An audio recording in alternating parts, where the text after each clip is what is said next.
Hey guys, how you doing? Hopefully you're doing okay. I'm going to start off by giving you a very thorough overview of this article. I will read through quite large sections of it. There's a link in the description. If you appreciate the coverage, please do like, comment, subscribe, share the video as you see fit. I do need to give you a trigger warning of the absolutely highest order. This is an absolutely tragic case which occurred on Friday evening in Paris. You might well be familiar with the case. It involves the rape, torture, and murder of the 12-year-old girl that you see in front of you. Her name, Lola Daviet. She's from France, Paris. And her body was found stuffed in a plastic suitcase on Friday, several hours after she was reported as being missing. She was discovered stuffed in a plastic suitcase. Apologies for my language. I'm just describing the details. It's believed that Lola was lured into an apartment, led to a basement, that she was gang raped, tortured, strangled. It's already been found by a coroner that she died of asphyxiation, that she was strangled. Following the strangulation, her throat was cut. As I mentioned, she was tortured.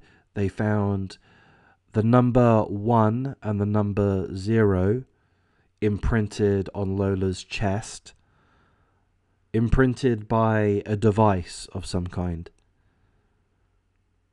So it's an absolutely despicable, sick crime, and of course full condolences to the family concerned, all of Lola's friends, her schoolmates,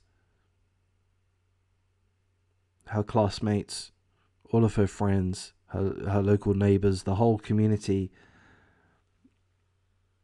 is going to be absolutely devastated. Condolences to everybody concerned. Condolences even to the investigators, to the police, the authorities that have to spend the following months investigating and having to go into such thorough details in regards to this horrendous brutality. Of course, condolences to Lola's parents. Their names Delphine and Johan Daviet. Seemingly they're a well-to-do family. The parents own multiple properties across northern France. Whether or not that's related, we don't know. I mean, I presume not, but it is possible, I guess.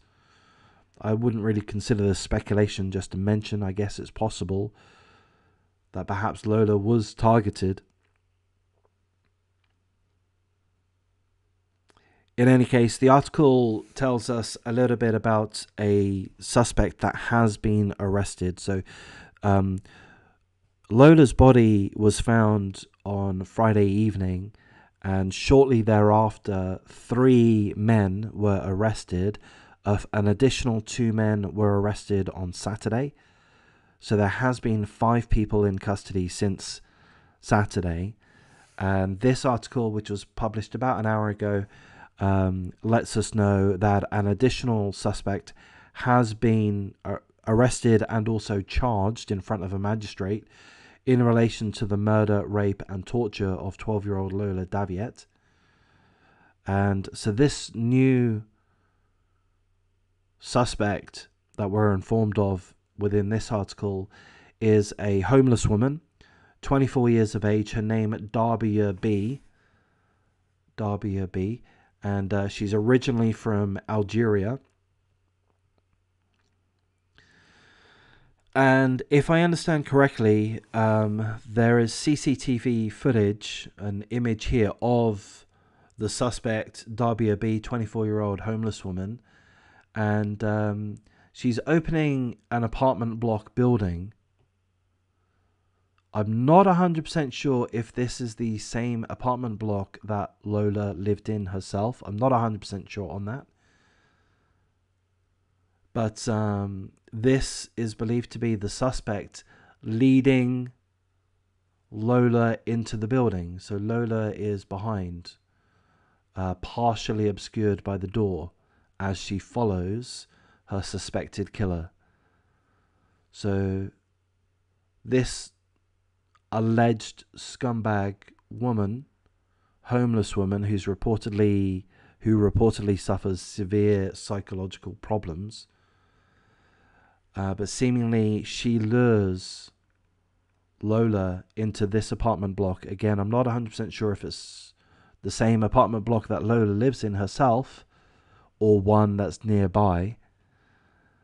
And apparently the suspect leads Lola to a basement, and seemingly that is the crime scene where Lola was, again, forgive me, raped, tortured, and murdered.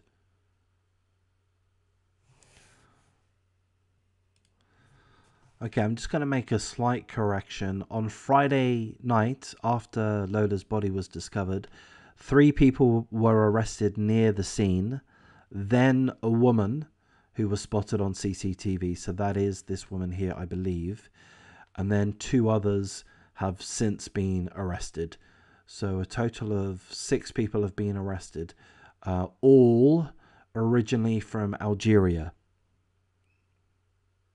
Is that relevant? Maybe. I mean, seemingly it is relevant to some extent. Lola was discovered with her feet and wrists bound, tape around her face, and several cuts to her throat. She was found just hours after she was reported missing by her parents. She had numbers placed on her body by a device rather than cut into her skin. A post-mortem examination on Saturday concluded that Lola had died of asphyxiation following a physical attack that included a knife being used to cut her body.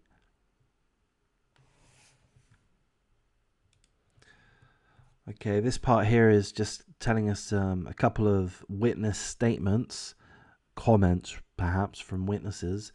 One resident said that he saw the suspect, the 24-year-old homeless woman. One resident said that he saw the suspect dragging the suitcase around for 2 hours. And here's a quote from that resident who saw the 24-year-old homeless woman dragging the suitcase in which Lola's body was stuffed. "We saw her go into the building and she was dragging the suitcase with her. She did not seem right in the mind. It looked like she was trying to work out what to do next."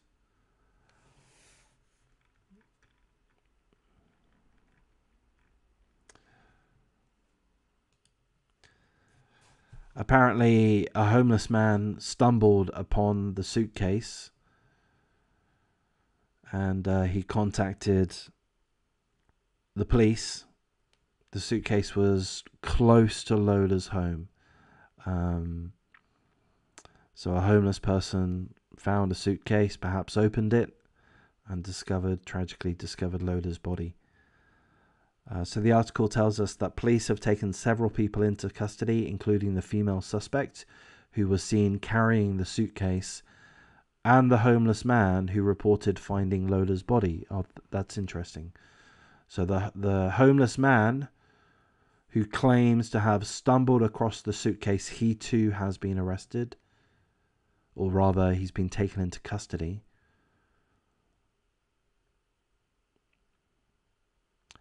So these are the details as we have them at the moment. So obviously there is an investigation going on, and we hope that that continues unimpeded, and we hope that Lola is avenged with justice, that the French, the Parisian police, gendarme, we hope that they are able to do a great investigation, to do what they can to provide justice in regards to this horrific case.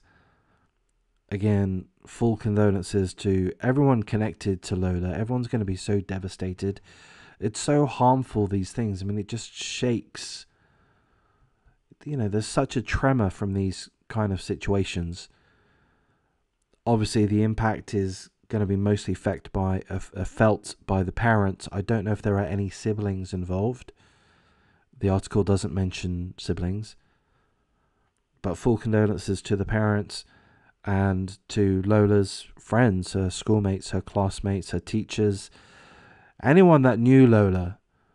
They're going to be touched and just shocked and disgusted by this, and it's going to haunt them for quite some while. So prayers to the parents in particular. I'm going to wrap things up at this stage. If you appreciate the coverage, please do like, comment, subscribe, share the video, and take care.